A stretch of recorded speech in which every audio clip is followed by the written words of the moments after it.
The letter Lamed symbolises direction, purpose and goal. And as already discussed, the spiritual world is symbolised by the tiny Yud, which sits on top of the roof of the Lamed. Hence this tallest of letters, the Lamed, speaks of the desire to rise up and connect to God. It embodies the aspirations of the heart, to aspire, to arise, to journey. This is the spirit of the Lamed. It yearns to travel, preferably upwards. Now, if you want to spell the word Zion in Hebrew, you would write Tzadi Yud Vav Nun, Tzion. If you wanted to say to Zion, you would add the Lamed. It's prefixed to the word to indicate a direction, a desire to get somewhere. Now, I think of the Lamed as being like one of those children that jump out of bed early, and the first question is, what are we going to do today? Are we going out? And it would come as no surprise to find that this letter closely associates with Abraham.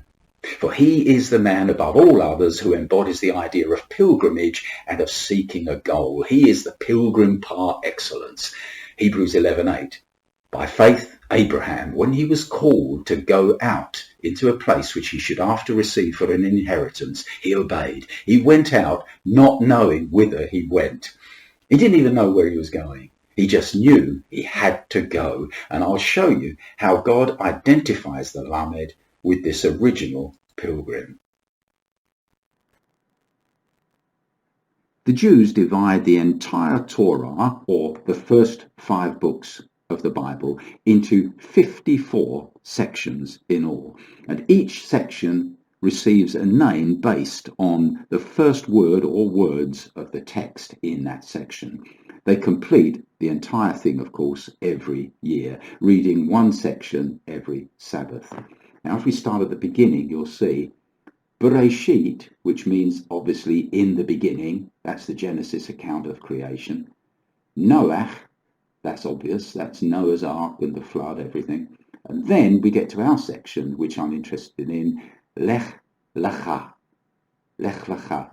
which means go for yourself. And this is the section which speaks of Abraham.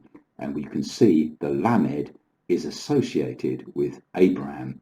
And to emphasize the point, 2 Lameds are used. Now we'll go to the section now and I'll show you what it says.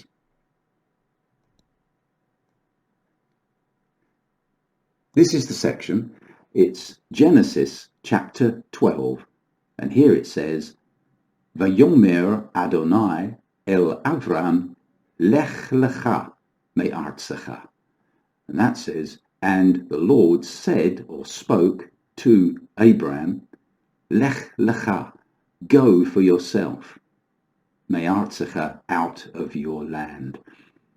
And there's the word we're interested in, Lech Lecha, 2 Lameds associated with Abraham, because he was the traveller. He was always going somewhere, going to something. Now, the interesting thing is, before we leave this, is that Lech Lecha can be translated go for yourself. In fact, I believe they translate it here. Look, I don't know if you can see this. Go for yourself. Whenever we go, whenever we leave and we follow God, we follow Jesus, at the end of the day, it's always for ourselves. God doesn't benefit. It's us who benefit. If you're not already a follower of Jesus, then go for yourself.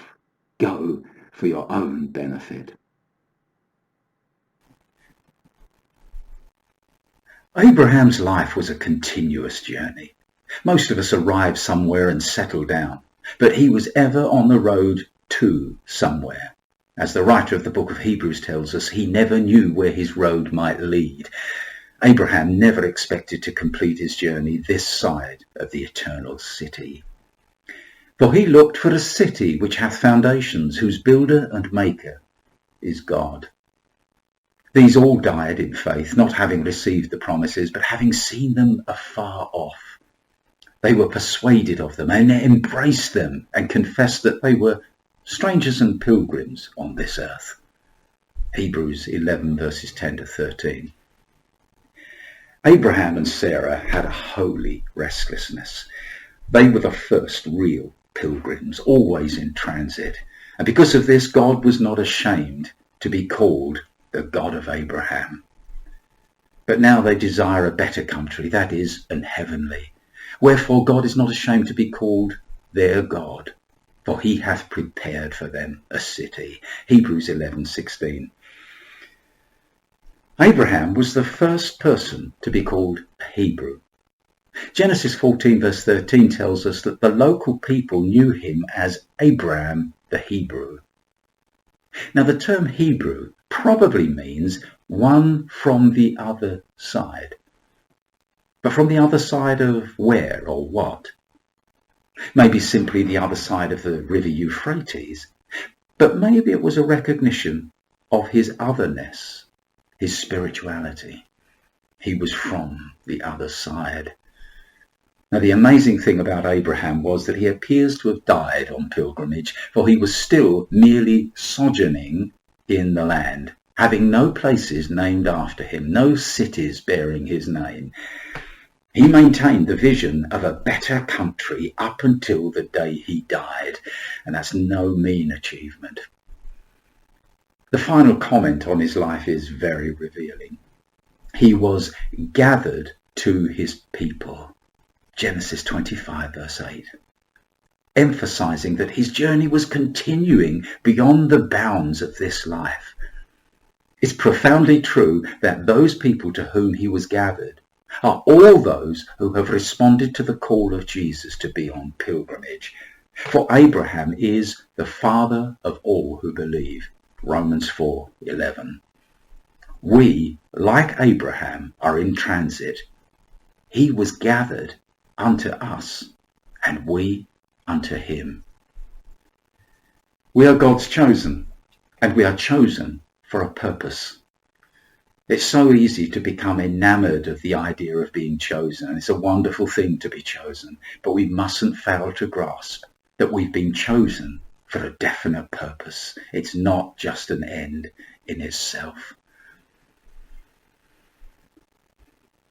For instance, when Jesus reassures the disciples that he's chosen them, he goes on to give the reason for his choice. John chapter 15 verse 16, he says this, I have chosen you, that you should go and bring forth fruit. The Hebrew New Testament translation of this verse has the word la'asot, beginning with the lamed,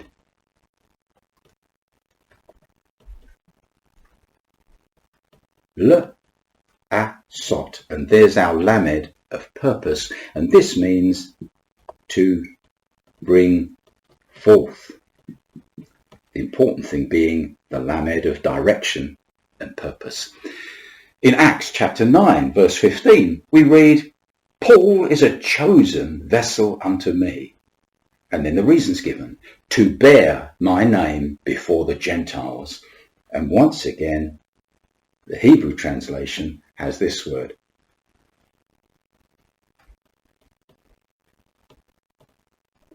lasate, which means to bear. Lasate.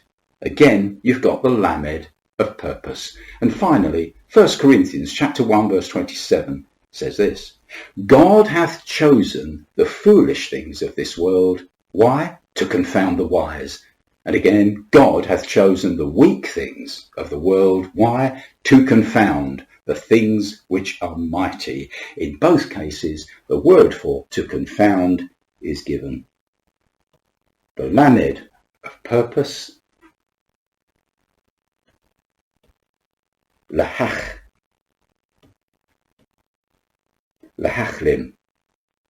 which means to confound. All of these verses and all of these words illustrate the importance of maintaining the vital connection between God's choice and the purpose for his choice. You see, delighting in the fact that we are chosen, we're the chosen of God, is a wonderful thing, but it must mature into an understanding of what God's purpose always was for choosing us, and from us a commitment to realizing that purpose. Amen.